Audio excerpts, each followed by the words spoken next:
Hello, and welcome to the final edition of the Josh Hose Show for the 2019-2020 season.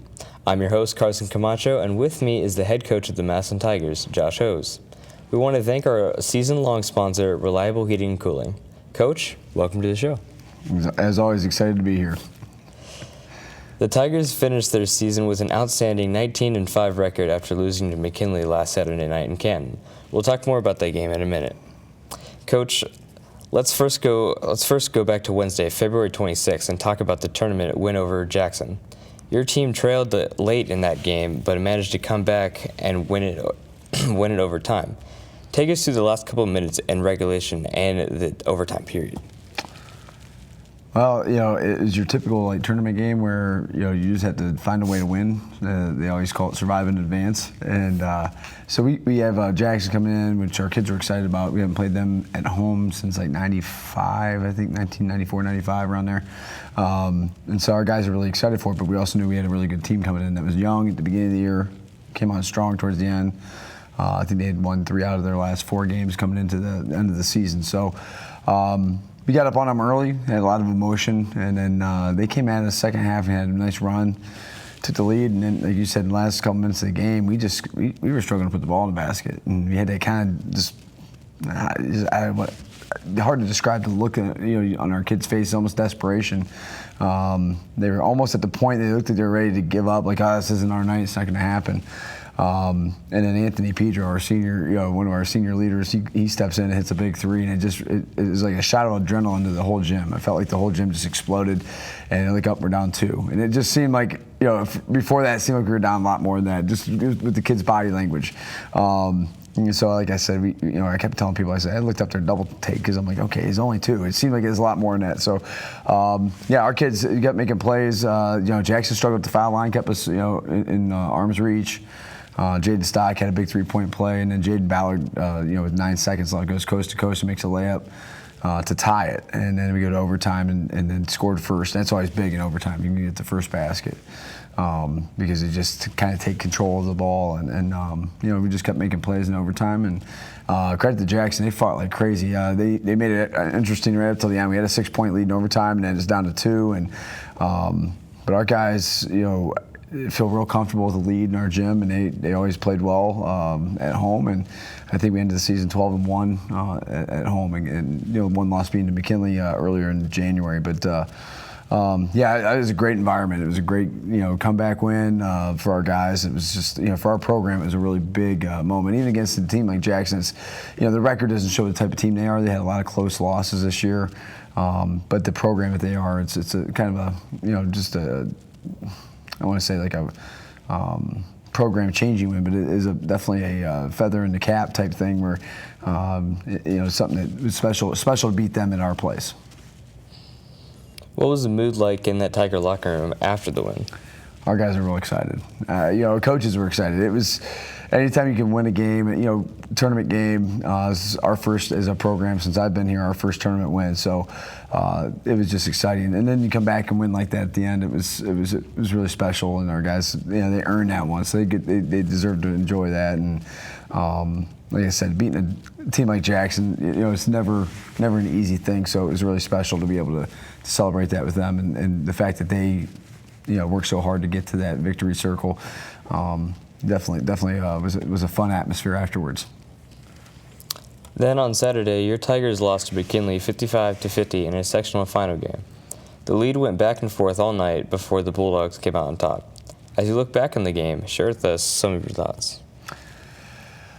Well, I will tell you that it's a game that, again, kind of like the game before, survive in advance, and you just got to do enough to win. And we played well enough to win, and so did McKinley. They played well enough to win. It just was one of those games that, to be honest, a couple calls don't go our way. A couple technicals at key times that just really questionable or mysterious about what was called and why it was called. In a 5-point game, it swings momentum so much, and our guys did a great job of handling a lot of that adversity and keep fighting back. And we're always within two possessions with them the whole game. And it had a lead.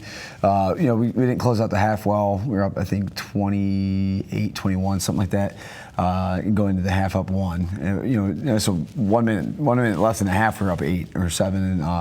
And so Kobe Johnson had a great game. He's a special player for them.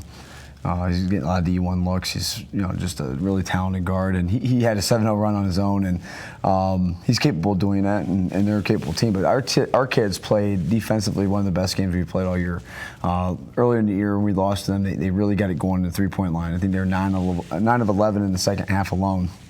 From 3-point range, and this game I think they hit 5 or 4. So we really emphasis of closing out the 3-point line, making them get off that, and then trying to contain Walker inside, which we did a good job offensively, not getting him easy looks, and if he was going to get a shot, put him on the foul line, try to make him shoot it there. He's not a great foul shooter percentage-wise. So I was just really proud of our kids. It was frustrating because they played well enough to win, but that the game before, maybe a game we shouldn't have won. That we did win, and this is a game that maybe went the other way, but that's a tournament for you. And our district is extremely deep. I mean, you got 2 teams playing in the second round. That one's 18-4 and one's 19-4. That's not unusual. And so our district, we knew this year was going to be really tough. And unfortunately for us, we got a tough seed going to McKinley, and our kids played really well. Like I told them after the game, I said, "You guys played well enough to win, and that's all we can ask for." We went out, played all our cards, all the cliches. We took all the swings we needed to take to give ourselves a chance to win. What were some of the things that you shared with the team following the loss? Kind of that right there is like how proud I was of them for continuing to fight. If we're going to go out, you want to go out playing a good game. You want to go out playing a clean game, and we didn't turn the ball over a lot. We didn't shoot it well from the foul line, which it stings a little bit, but neither did McKinley. And sometimes a game like that, Jackson the game before didn't shoot well at the foul line. I think at the end of the year, they're at the end of the day, they're high school kids. They have emotions. They have a long season, maybe some tired legs, all that stuff. I mean, it factors in. And then you go into a gym, it's a different feel in the field house. The baskets are freestanding. There's no back to the. We haven't played in a gym like that all year where you have no back to the rim. It's just a different setup. So some of those things factor in. But, at the end of the day, I was really proud of the way they fought. We played great defense, took care of the ball, took good shots. We had some really good looks that didn't go down, and that's what we talk about all the time. If we go in there and do those things, kind of take care of the game that way, let the results take care of themselves. And to go in that locker room, to see those guys that are hurting, Jaden Stock really took it to heart because this program has meant so much to him, and he's meant even more to us. It's hard to talk to him, but at the end of the day, it was hard to be sad because they played so well that I was more proud of them than I was sad that it was over. And just to see them play that way, you can handle that as a coach and as a competitor that you played a good game and that you gave it your best, and it wasn't our night. We'll talk more with Coach Hose in a moment, but first a word from Reliable Heating and Cooling. There was a time when 10 miles to the gallon was acceptable. Today's 40-plus mile per gallon cars weren't even in the rearview mirror back then. Of course, this Lennox air conditioner wasn't on the radar either. It's solar ready, the quietest, most energy-efficient air conditioner you can own. It's time to live in the now. Call Reliable Heating and Cooling for the most advanced technology in heating and air conditioning. When you're ready to live in the now, call Reliable Heating and Cooling. Lennox, air is life. Make it perfect. Thanks to Reliable Heating and Cooling, and welcome back to the Josh Hose Show. Coach, you lose 3 seniors off this year's team. Take a moment and tell us more about each of them and what they've meant to the program. 3 good kids. Special because being my second year here, I got to go know them pretty well the last 2 years, and you got Isaiah Roberson, who had come on strong for us at the end of the year last year, through some injuries, who's playing a lot of minutes, starting for us. Had a great football season, and then he came in this year, and his role changed every game. I feel like there's games he played more minutes than others, and he kind of took the role on as that defensive stopper. He would go out and just get in just in people's in their space. Like we'd say crowd them, chase him around. And so some of these guards that he's a short kid, but he's strong and he can hold his own. So like he would go out there with some bigger kids and just muscle them and body them up and to kind of take them out of their element a little bit. And so Isaiah had a great role for us that way. And he was struggling to shoot the ball at the beginning of the year, and then he got it going towards the end of the year and hit some big shots down the stretch for us. I think senior night, he had a big three, and you could just see the kind of the veil lifted for him. He just the release of tension where he could not get that shot to fall. So he hit that one and ended up getting 2 or 3 that night. Baskets go in, and then a couple games like he hit some big threes against. He hit a big 3 early in the game against Jackson. Just an emotional kid. It's just kind of one of those kids that brings a lot of we call it juice, a lot of energy to the bench, to practices. He always brought fire every day. And so he'll be missed because of that. Like he just had that spirit and that fire, that competitive juices all the time going. Anthony Pedro, another senior that we're going to miss greatly. He started every game for us as a junior, and this year he missed the first 15 games. He came in against McKinley, the first game he played back, and you could see right away like he's going to help us, but he's limited because of his he didn't have his basketball legs. He hadn't been able to practice a whole lot up to that point. He had torn ligament from the state championship game in the football. So Anthony came in, and he just did a great job of blending in, and you could see where he filled so many roles for us. And I think the big 3 he hit against Jackson will be his lasting senior legacy, where he just is in the huddles at the end and this is who he is. He's in the huddles just urging our guys on, when they're struggling, and it looked like just wasn't going to happen for us that night. He kept saying, guys, this is not my last game. We're not done. We're going to win this thing. And he wasn't even in the court at the time. Like, he was just on the bench, but he was just talking to those guys and continuous encouragement and selflessness. And that's who Anthony will always remember me, is that just his selfless contributions to the team. Great defender, great do whatever it takes guy. Like, if he needs to box somebody out, guard to guard. He was guarding Walker from McKinley, who's 6'6", 260 pounds. Anthony's all of 6'2", 170 pounds, and he didn't back down, and he just always rose to the challenge. And so he did a great deal of helping us change the culture in this program. And then Jaden Stock, I mean, he's been on the show. We've talked a lot about him. Jaden is a kid that you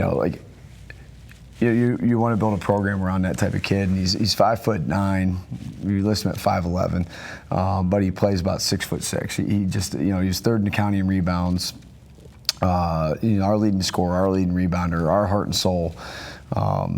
It was hard to see him take that loss so hard on Saturday because he put so much into this, and his teammates love and respect him, and that's really cool to see. Is when you get a kid like that who's a leader, doesn't say a whole lot, but the kids all respect him because they know he's authentic. He brings it every day.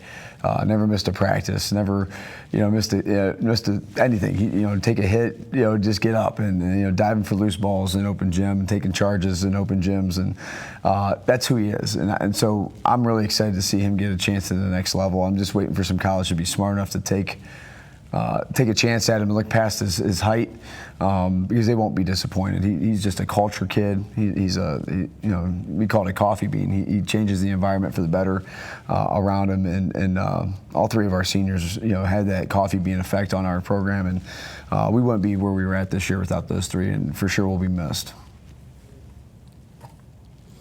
At my last count, you had 11 juniors listed on the roster. What are your expectations for that group and the rest of your team as you look ahead to next season? You're not going to make me talk about all 11 of them like I did. No. Our junior class is really special. You don't see that many kids usually stick it out. It's a really deep class. Now, it's going to be interesting to see how that all changes, because there's some factors in place I don't want to get into here where guys may or may not be with us next year, and for good reasons. And so, we always have worked with this class, keeping it deep and knowing that there's some talent there. Our junior, there's some juniors that played on that JV team and went undefeated. They're the reason that probably the team went undefeated, because they were really good leaders and they're really talented. So, looking forward to working with that group. It'll be, there's a lot of mouths to feed there, and we talked about there's going to be some kids that maybe don't come back for various reasons. Some personal choices, not like us saying, hey, you can't, you're not going to play for us.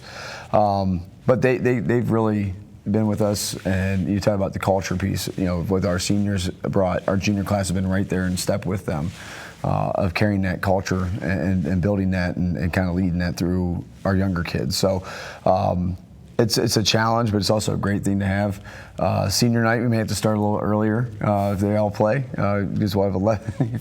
I think we actually have 12. That were, Corban was another one, and Juice at Manweiler that both dressed a little bit throughout the end of the season. When we had an extra spot open, but it's just a cool class. I mean, like I said, there's just a lot of talent there. It's a rare thing to have that much, and they're good kids, they're good students. So it's a really cool class that way. We're excited to work with them. As seniors, they're going to have big shoes to fill. Luckily, they got a lot of feet to fill those shoes. But we'll see how, as the dust settles at the end of next year, as we get into our season, we'll know where we're kind of at as a makeup of our team. But I look forward to that group really kind of continuing on what we built on this year. How much time this spring and summer are you permitted to work with your players prior to their formal practices next fall? Good question. We have a 30-day period where we're off. We can't, they call it dead period. It's a second, it started yesterday with our kids. We can't have any contact with them as far as like in the gym. No instruction time. So basically when we get back from spring break, we can start getting back in the gym. You're allowed to have open gyms, unlimited kids there for open gym, no instruction. You can do small group, groups of 4, skill groups, where you can work with them and coach them up, shooting skills, ball handling. State mandates it has to be less than 4 or less kids. So they don't want you to run full on practices. Now you get into June and you get some opportunity there for summer leagues and shootouts, and you get 10 days of coaching days there. Whether you go to camps or different things that offer us the opportunity to work with our kids, and we can still do the small group workouts with those kids as well. And that goes into July. Then July you get open gym time again. You don't have any coaching days. Well, I guess you can span your coaching days between June and July, 10 days in the summer. And then August goes into a dead period, and so that's good because kids are in fall sports. So then we go back into the fall and back into the gym, and it's open gyms, it's small group workouts, weightlifting. Luckily now we're getting a lot of kids lifting during school, so we don't have a whole lot of out of season or after school lifting going on. But yeah, it goes fast. It's basketball, most sports anymore, it's basically 12 months a year. With the minus the 30-day dead periods. August is a pretty good dead period for coaches. March, we're so busy trying to wrap up our season. I'll spend the next 30 days getting ready for the banquet, getting ready for the summer, getting ready for our small group workouts. There's a lot of things you go into planning. So 30 days dead for the kids, but they're even getting ready for their next season. They're getting ready for their AAU seasons. So 30 days away is good for each other, but we're really busy in that 30 days. August, we'll shut it down. It's good family time for everybody.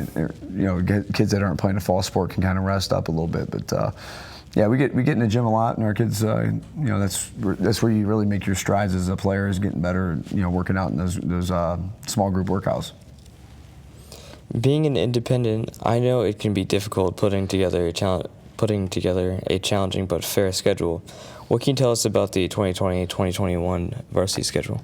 It's starting to come together. It's been nice. First year, we were kind of against the wall with trying to get scheduling. So our schedule was, we didn't love it. We were all over the place and had 13 road games. So this year we had 12 home games, and that will flip a little bit next year. We'll have a lot of the same usual suspects on the schedule.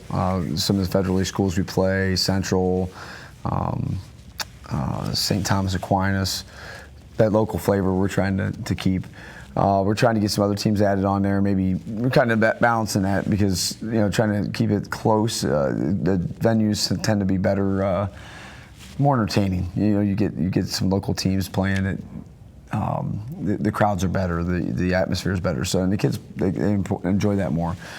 So we're in the process of doing that. We added the Barberton to our schedule. Akron Firestone is one that we added to the schedule. You go down to Ridgewood again.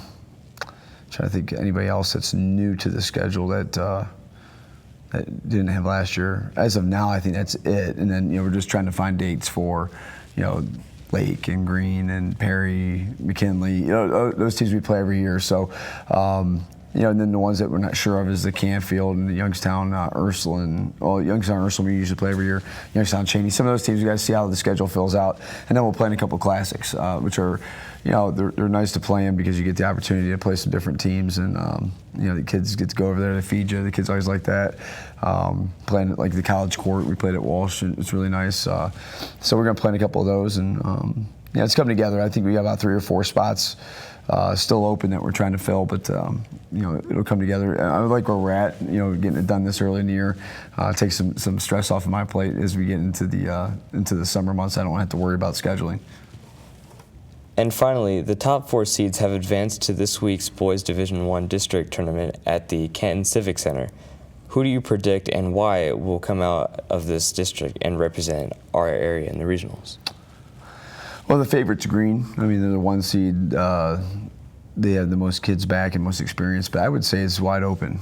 Boardman's only lost 1 game, and that was to Green. McKinley's only lost 4 games. They beat Green early in the year. They lost to them later in the year in a close game. They play Boardman Thursday night, so we'll see what happens there.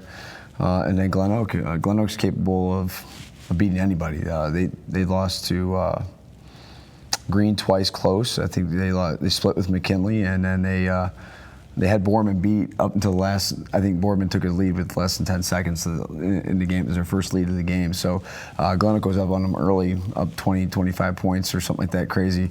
But Glen Oak's capable if they put it together, beating anybody. They get the talent. So I can't make any predictions. I think it's going to be really fun to watch as an outsider, but a little jealous. I wish we were there.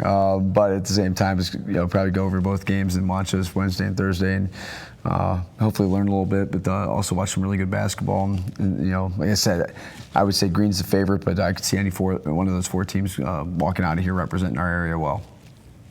Thanks, Coach. As we wrap up another season of the Josh Ho Show, we want to thank Reliable Heating and Cooling for being our season-long sponsor.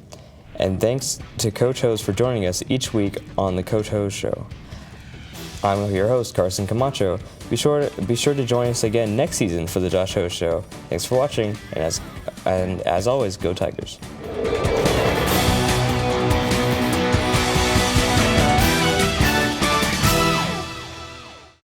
Massillon City Schools is proud to have one of the top career technical education programs in the state of Ohio, recently receiving a #1 ranking of the 93 districts in the area of achievement. Our Career Technical Education Department offers 14 pathways preparing students for college and careers. All students have the opportunity to participate and compete in their career technical student organization, as well as obtain valuable experience in the field while earning aligned industry credentials and/or college credit in high school. Visit massillonschools.org for more information.